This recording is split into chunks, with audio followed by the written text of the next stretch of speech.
Hey guys, before we get into today's episode 671, I just wanted to apologize to my co-host on this episode, Carl Alvarez from the Inside Metal documentary series. Carl, so sorry, dude. I know we recorded this probably like a month and a half ago, maybe even 2 months ago. I am so sorry it took me so long to put it together and get it up. It's just been absolutely hectic.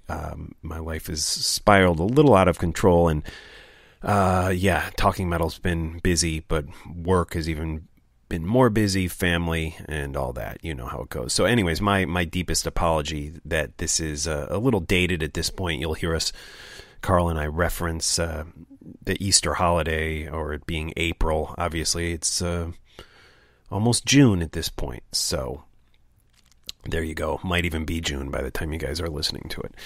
It's nonetheless a great episode, and we play some great music and share some great stories about hard rock and heavy metal, the classic old stuff that we all love here on Talking Metal. So stay tuned for that.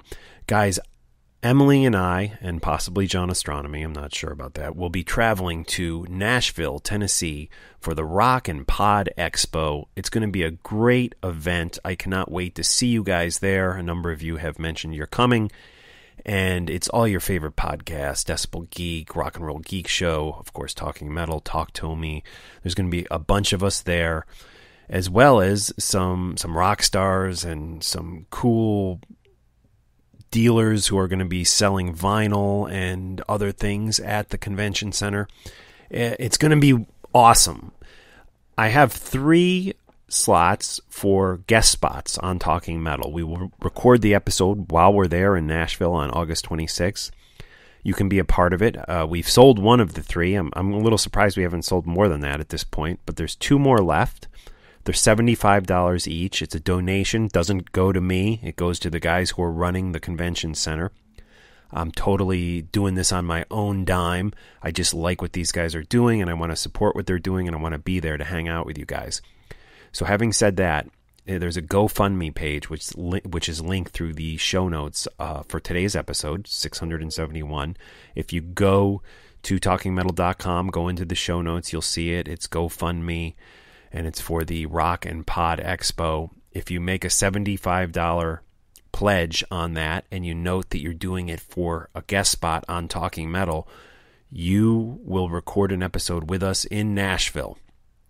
And listen, even if you can't make it to Nashville, make the pledge there, and we'll hook it up on Skype or something. How about that? It's only $75. 2 slots left. Once you make that pledge, since I don't run that GoFundMe page, just drop me an email. Let me know that you did it. My email is mark@talkingmetal.com, and we will figure it out. Either we'll record it in Nashville or we'll do it beforehand on Skype, all right? $75 to support the Rock and Pod Expo and get a guest spot on Talking Metal. Of course, we talk about whatever you want to talk about. We play the music you want to play on that episode. There's also some other cool deals there that you can check out, some incentives, I guess they call them. And Chris from Decibel Geek has really spearheaded this whole thing, and a big hats off to him. Hopefully he'll come on the podcast soon. We can catch up with him.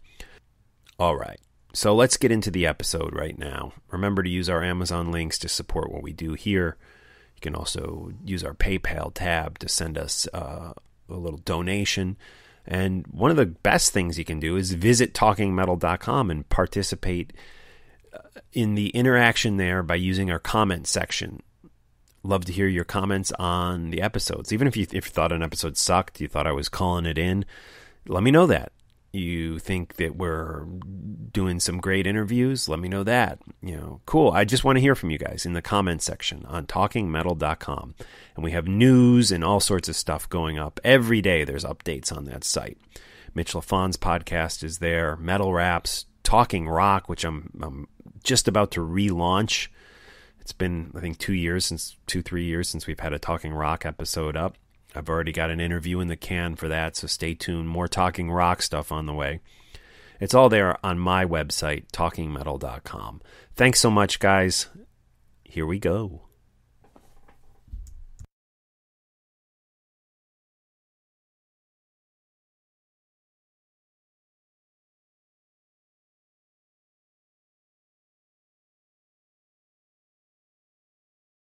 Hey, welcome to another edition of Talking Metal. And once again, back for the, I guess I'm thinking third or fourth time, Carl Alvarez from the Inside Metal documentary series. A great, great watch. If you haven't seen it, you can buy the DVDs. We'll have them linked through today's show notes. You can also watch it on Amazon Prime. Carl, how are you? I'm doing pretty good, Mark, this evening, and I'm glad I'm here talking with you, so it's a great pleasure.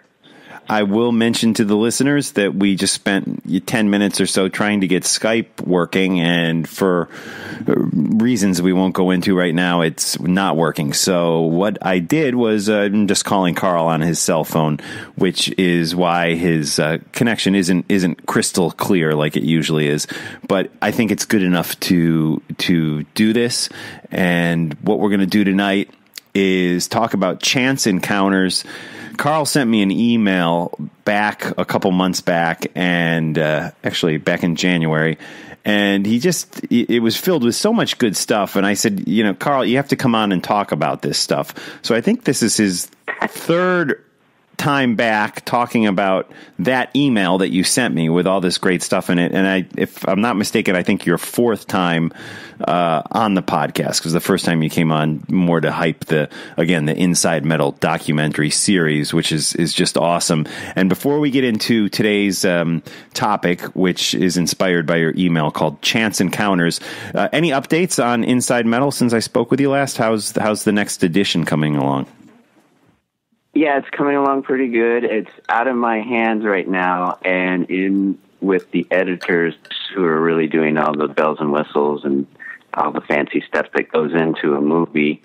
So I would say we're progressing pretty good. I think we're pretty much on track and having a release date in June, but that's a TBA to be announced if that's the case. We're still kind of like probably 65% there to really kind of know, but it will be released in two parts. We've kind of determined that now. There's enough content to where we're kind of laying the groundwork as the previous editions with episode 1, 2, and 3 in two parts. So, and those will have separate release dates. So I anticipate the end of June. I'm not saying that's hard, but June and maybe a fall date for the second one. So, but details will be forthcoming. Cool. At some point, I want to have a conversation with you, maybe offline, not on the podcast, but I'm fascinated with the distribution you've gotten for Inside Metal with Amazon Prime. You can stream it on there. It was on Access TV, and besides the documentary itself being impressive, that's impressive just on itself. Eddie Trunk did the host wraps when it aired on Access. I mean, these are major platforms you have gotten an independent documentary onto, and I commend you on that. And also, I'm just curious. I mean, how can you talk about how that actually happened? I mean, how do you get an independent documentary on Access TV? Well, that's a good question. And it's probably more post to our executive producer that probably had more inroads into that, getting it on there. Now, I'm not sure if they approached him or he approached them. That's the big question. Right. All I have to say is I'm happy it's on there. Yeah. And in fact, they actually renewed future episodes. So what actually has been on is actually the first part of episode 1, which is the Pioneers. Right. I don't believe they've aired part 2 of that. They definitely haven't aired episode 2, part 1 and 2. So those are in the works. No dates yet set. Okay, good. Well, that's awesome because I loved part, the first episode, the way the Pioneers one, but I really loved the second one because I mean that was kind of my era of when I was into those bands, and we've spoken about that before. But great news, and I hope that happens for you.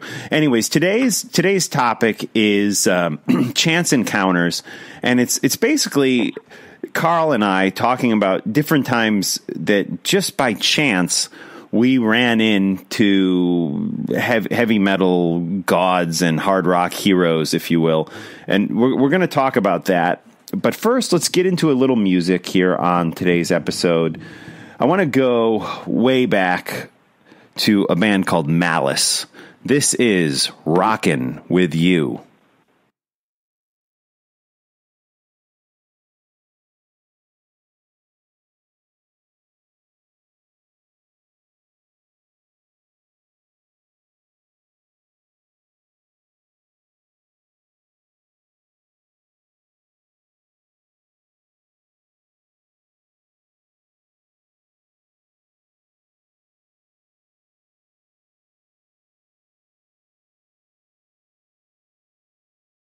What you just heard was the band Malice with Rockin' With You. Carl, a big Malice fan?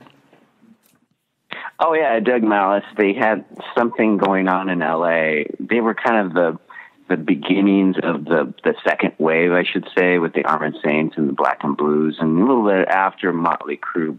But they kind of, Mick Zane actually moved down from Oregon, and his first show, this is before he died, he had correspondence with us.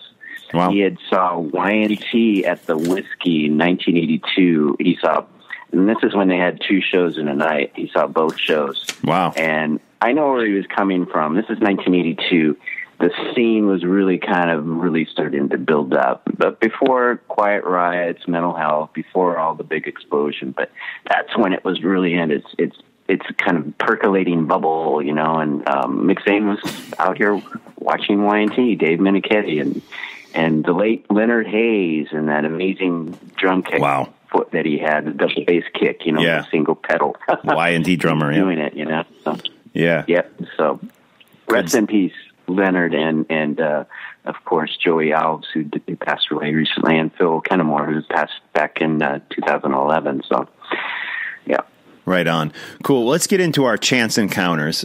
I haven't heard this story from you, and I'm looking forward to hearing it. The chance encounter that you mentioned to me has to do with the Comedy Store, Metallica, Guns N' Roses. Can you talk a little bit about what went on, when this went on? And I have the email in front of me, and if you forgot when it went on, but yeah, go for it. Well, this is interesting because it was around Easter. It was Good Friday, so we're Mark and I are talking, and it's before Easter. Yeah.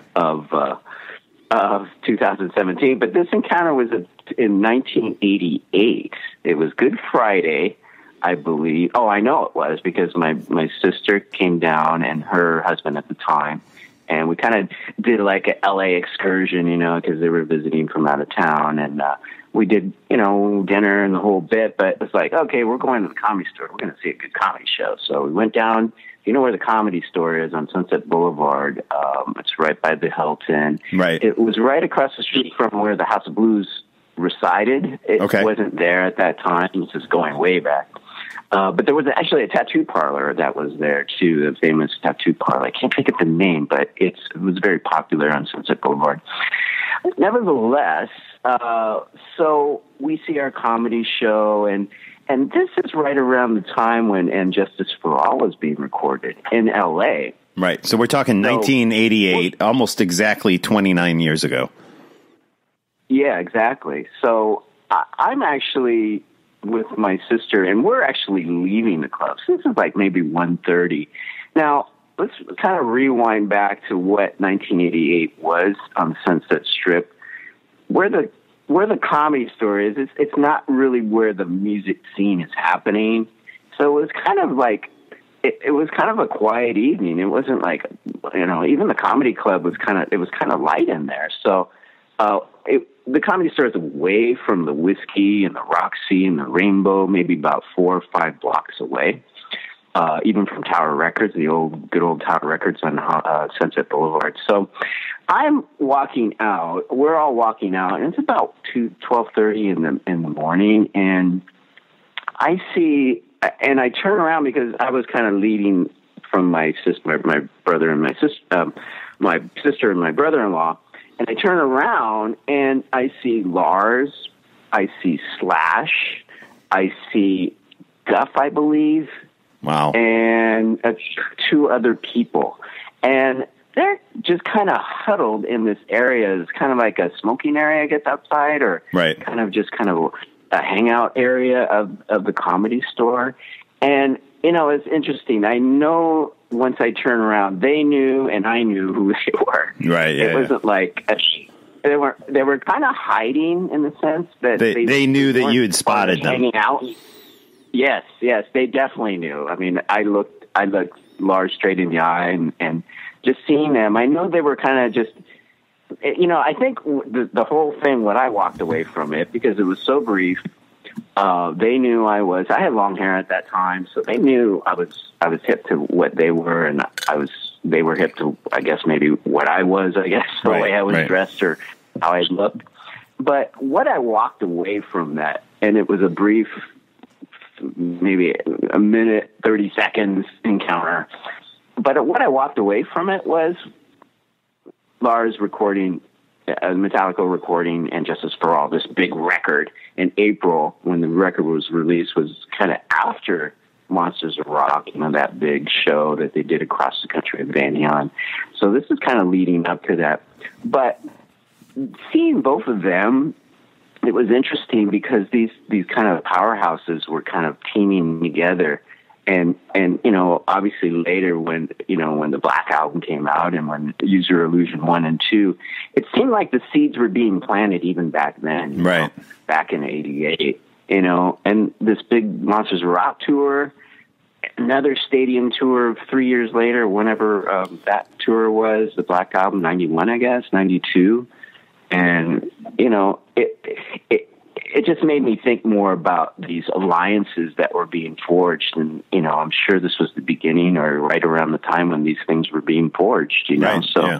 That's kind of what I walked away from it. Like, okay, this is their their forging of their forces coming together, and mutual respect being shown and hanging out in this, with, other rock people that are on that caliber, So I really appreciated kind of having that glimpse because they were out of the spotlight. They were not wanting to be discovered. They were wanting to be in their own little cocoon. So I really kind of bustled with it for just that moment and really kind of swept through and swept out of their encounter. So it was kind of, it felt very good as years went by, how that was.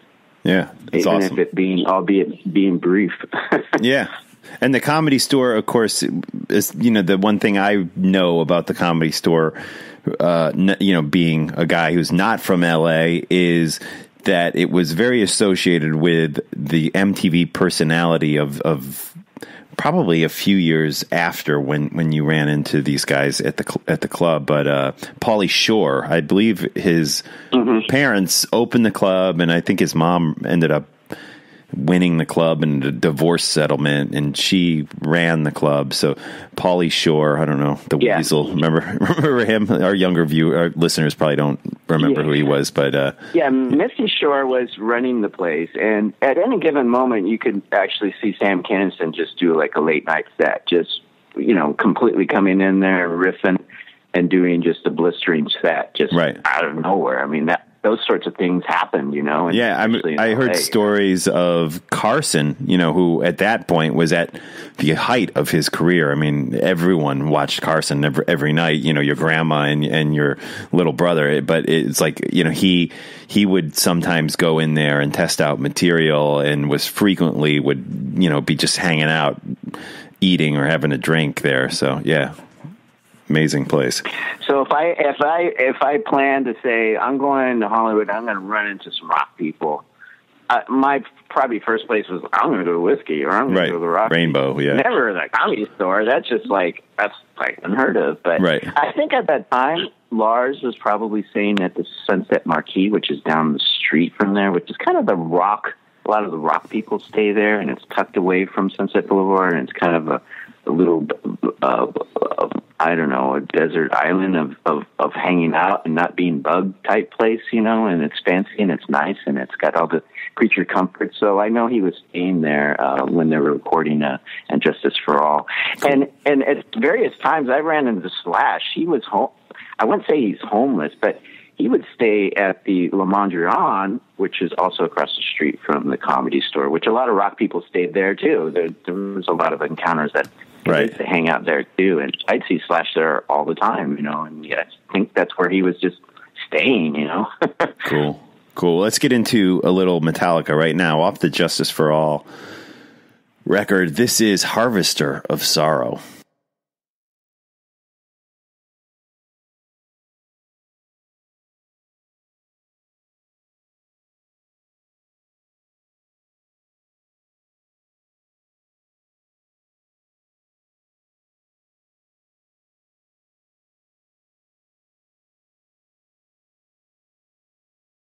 Little Harvester of Sorrow by Metallica. That was a song that I believe when I saw them, before that record came out, I saw them on the Monsters of Rock tour, and they had played that song live. And again, that was before, I believe, the album was actually released. So good stuff. I wanted to mention one of my, and if you've listened to this podcast for a while, you may have heard me tell this story in the past, but I was with John Ostrowski, aka Astronomy, the guy I founded this podcast with, back, it had to be, I'm guessing, 93-ish. It could have been 92. I'm not sure. But we were in New York City in part of the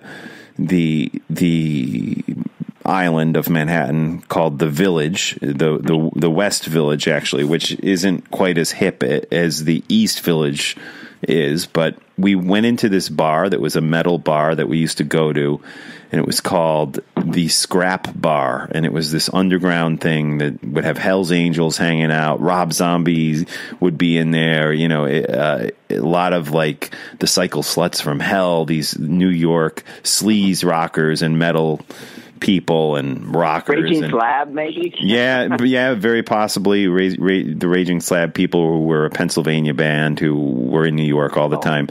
Anyways, we would be hanging out there, and this one time we were hanging out there, we walked in, and who do we see at the bar? There weren't a lot of people in the bar, but Lemmy just sitting there drinking who knows what, but probably a Jack and Coke, knowing Lemmy. But we approached him and we said, big fans, love Motorhead, and just complete dorky fanboys approaching him.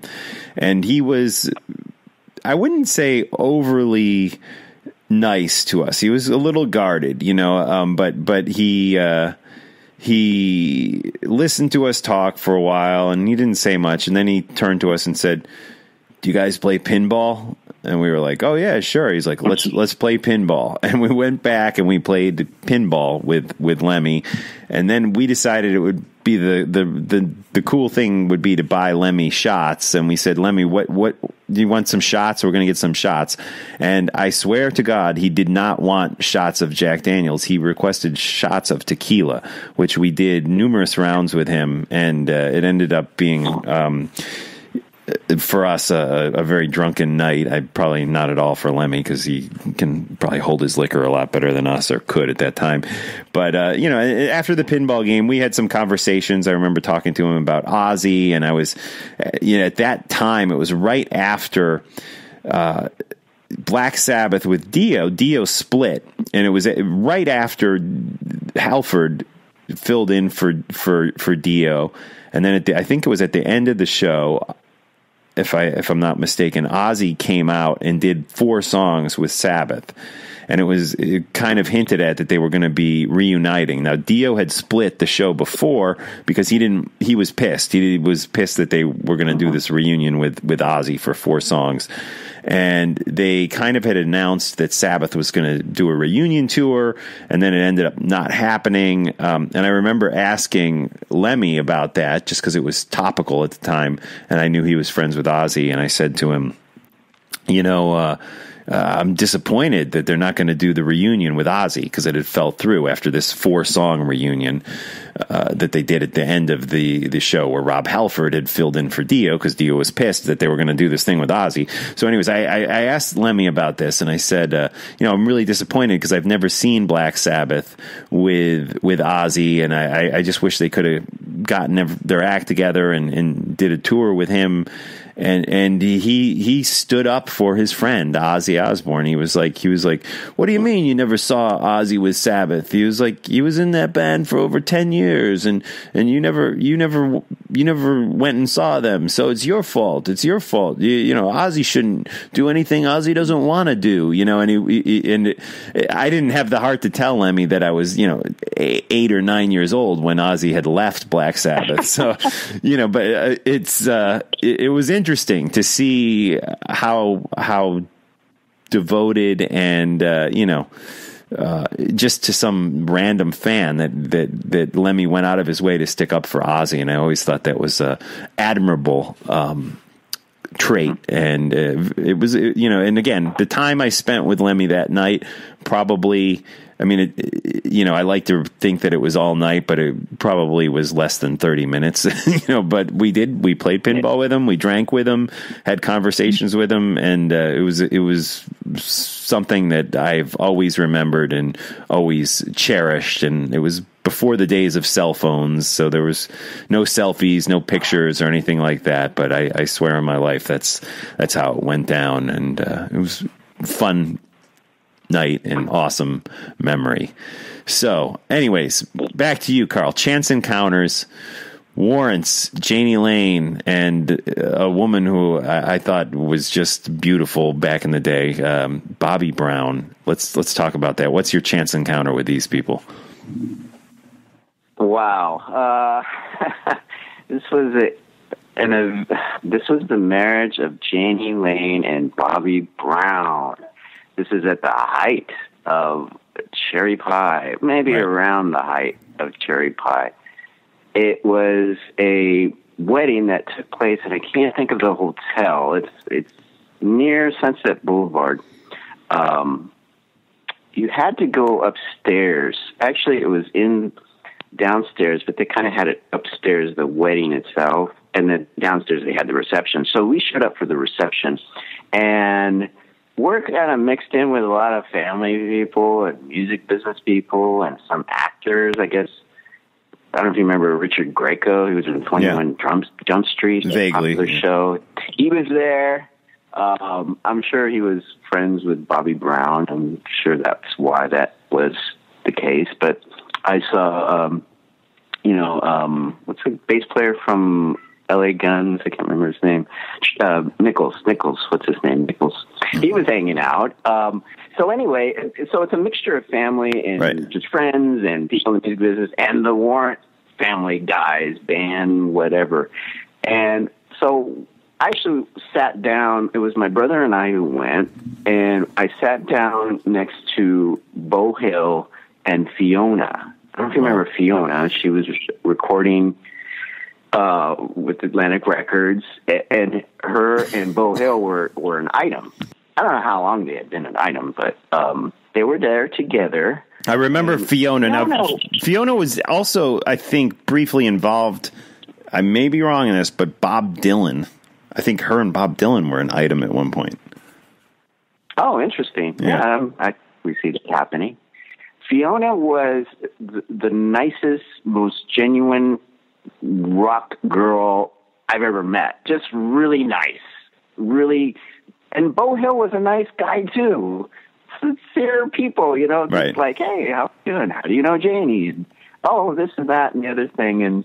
And they were just, it was really nice actually to sit by him. It was by chance. I didn't like go, hey, there's Beau Hill. Let's sit over there. Yeah. I remember Fiona, I had heard her on Rockline with Bob Coburn, and that was what caused me to go buy her record.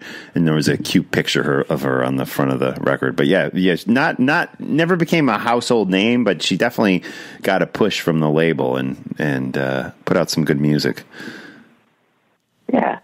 So I'm trying to think of some kind of notable things. It was a typical wedding, more or less. But, you know, you got the feeling that this was kind of like a mini rock dynasty that was being built. I mean, obviously Bobby Brown was just the video vixen of that moment, you know, and Jani Lane was the rock dude, you know, at that time, you know. Yeah, was there a lot of press there? Because I worked at the MTV library. Let's see, this is what, 91? Is this when the wedding was? I'm trying. Mm-hmm. Yeah, Yeah, so that was when I just started. I just started at MTV, and I was a tape librarian, before the days of digital downloads. Everything was on tape. And I specifically remember entering into our computer system the camera masters of like a camera crew that had been at the wedding. And there were like 3 or 4 tapes of shots from the wedding. I think I even had looked at the tapes a little bit. I remember like Bobby Brown with the bridesmaids and stuff. So do you remember a lot of press being there? I think that's what I was saying. That was upstairs where the wedding was happening. Right. Okay. So we went directly downstairs for the reception. We didn't even go to the wedding. Gotcha. Event. So, but it was just back to back, and we just, were at the reception and stuff. So yeah, the cameras could have been there. You know what the weird thing about it was? I'm What's just going to tell you, it's just something that just came out of the blue. Okay, we're kind of in this MTV world now. I mean, that's kind of what I'm feeling when I'm at this wedding, and I'm kind of just being a voyeur more than anything else. But it seems right out of MTV, Yeah. At that time, if you remember MTV in 1991 or 90, it was like the show Remote Control, and it was just everything was coming at you. The videos were on 24 hours a day. So I just feel like I'm in that world at this. And the person I see who comes in a little bit later as the night progresses, he just crashes the party, is Bobby Brown, the urban guy, right. New Edition guy. Right. He shows up. The My Prerogative guy, Bobby Brown. Yeah. Yeah, My Prerogative guy. And here's Bobby Brown with a couple of his bodyguards and his friends. They just come in and it's like, there's Bobby Brown, the video vixen, and Bobby Brown, the guy that's on MTV that right every little step. Well, it's interesting that you mentioned that, because I did read Bobby Brown's book, the female Bobby Brown, and she mentions that she was friends with him, and she even claims in the book, I guess Bobby Brown's daughter that he had with Whitney Houston, who actually recently died. I think she died after Bobby Brown's book came out, but he claims that Bobby Brown, My Prerogative, Bobby Brown, got the idea for Bobby as a name for his daughter from, Cherry Pie Bobby Brown. That's what she claims in her book. So yeah, that's wild that she was at the wedding. That's great. Yeah. Great. Yeah. So could I give you any more tidbits? I'm sure a lot happened, but those are the highlights I would imagine. So. Right. No, that's great. That's great. That's great. And were you a fan of Warrant? Like how into them were you? Well, I was in the music business at that time, so was I a fan? I probably was not a fan in terms of maybe an Iron Maiden type fan, but I was a fan of rock music, so it was nice to be there, albeit kind of in a more of a kind of a frilly sense, of a pop metal sense. I did enjoy it, and I do enjoy some Warrant songs. I can't say I'm a super fan, but it was a cool encounter. It was something I remember. Yeah. Cool. Warrant's interesting. They're a band that at the time at that time in my life, I was getting away from that type of vibe. I mean, I liked Guns. I still liked, my metal, like Maiden and stuff. But I was definitely at that time getting into other stuff like, Alice in Chains and Soundgarden were coming out at that point. And I mean, Alice in Chains had been out a while, right? Faith No More.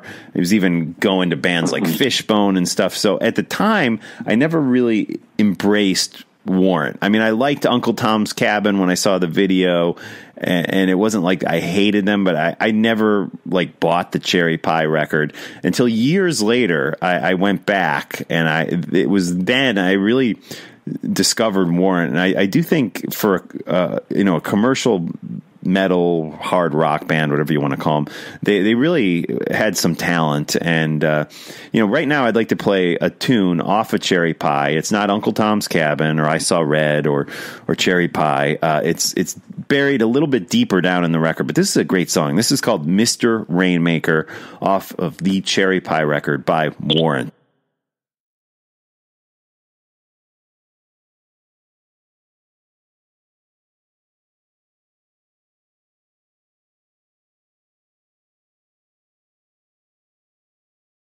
What you just heard was Mr. Rainmaker by Warrant. I have been chatting with Carl Alvarez tonight, who is the producer of the Inside Metal documentary series. The next edition, Carl, is Thrash, right? Mm-hmm, mm-hmm. Yeah, it's going to feature a lot of luminaries, some people that have already kind of made an appearance in previous episodes. Obviously, like somebody like Lars, but we got some people that haven't surfaced that will surface in episode 3, talking about the thrash era. We got Rocky George, obviously, of Suicidal Tendencies. Oh, cool. We have quite an array of different people. I mean, they're not all coming to me at the time. Bill Matoyer, the producer of those early Slayer records. Oh, nice. Talks about how the process of how they were recording and the early Slayer days and how they were kind of these misfit guys that were just troublemakers, and they were having fun though, and they were forging their own thing, and the beginnings of them taking over the world in terms of the whole thrash thing. So so it's going to offer up a lot of different this kind of underground thing that really hasn't been talked about in LA. Cool. Which really was kind of the early roots of what thrash was and turned out to be for the West Coast, really, if you think about it. So awesome. Everything that led up to that. So, but it's interesting that we've talked about Metallica and we've talked about Warrant. Somewhere along the line, I don't know if you knew this, and I'm pretty sure this is because it's come up. I remember it being talked about, but Joey Allen, the guitarist of Warrant, was friends with Lars at one time. Oh, wow. Early before they were kind of hanging out, buddies and stuff. So, So I can't offer up more how that turned out and why that was, or it was interesting just a brief kind of friendship. But there you go. Yeah, good stuff, Carl. Thanks as always for joining us. We're going to have you back again in a month or so, and at that time I want to talk to you about the club days and some of the bands that you saw before they broke in the clubs, and then I will talk about club shows and some of the bands I remember seeing before they exploded, which probably won't compare to your list, but it'll be a fun chat, and I'm looking forward to that. And in the meantime, everyone needs to go watch Inside Metal. The first 2 episodes are out, and they're a great history lesson that I believe everyone here who listens to this show would really get a kick out of. So, Carl, thanks again. What should we close out today's episode with? Any songs we can play for the Talking Metal listeners? Well, I kind of think my mind has been going to Sunset Boulevard, and this 1988 vibe. Could you pull out L.A. Guns, Sex Action? Oh, of course. We'll close the show with that. Vibe I'm kind of feeling. Yeah, exactly. Cool. And we'll have links up in today's show notes for the Inside Metal documentary series, which Carl produced or is one of the producers on. And we'll also have your Twitter handle and all that good stuff on the show notes. In today's episode, you go to talkingmetal.com, you go to the Talking Metal section, and you'll find all that stuff there. And we also, guys, we post news now on talkingmetal.com. I wouldn't call it breaking news because we can't compete with Blabbermouth. We work day jobs and stuff, but we do get news stories, and we try to add opinions and personalities to those stories. We have a bunch of writers now on board with us, and these guys, I really enjoy reading their stuff, and I would love it if you guys went over to the site and checked out our news section. We also do an On This Day section where we mention historic rock and metal events that happened on that particular day years before. So check it out, talkingmetal.com. Check out Inside Metal, the documentary. And this is a little LA Guns here on Talking Metal. Talk to you next time. Thanks, Carl. Thank you. Have a good week, and we'll talk to you soon.